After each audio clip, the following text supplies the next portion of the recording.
বন্ধুরা, আমি ছবি আঁকি বিশেষত। তবে আজকের ভিডিওটা একটু অন্যরকম।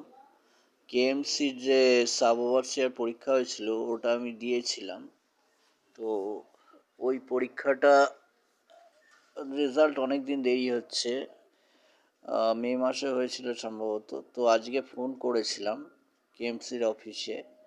ওখান থেকে বিশেষ সূত্রে জানতে পারলাম রেজাল্ট এই মাসের শেষে অথবা সামনের মাসের প্রথমে বেরোবে, মানে ফেব্রুয়ারি ফার্স্ট উইক বা জানুয়ারির লাস্ট উইক।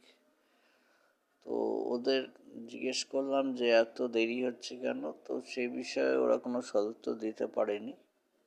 যাই হোক, ভিডিওটা ভালো লাগলে আমার এই চ্যানেলটা সাবস্ক্রাইব করে শেয়ার করে দিও এরকম মাঝে মধ্যে গুরুত্বপূর্ণ কম্পিটিটিভ এক্সামের খবর বা অন্যান্য গুরুত্বপূর্ণ খবর শোনার জন্য।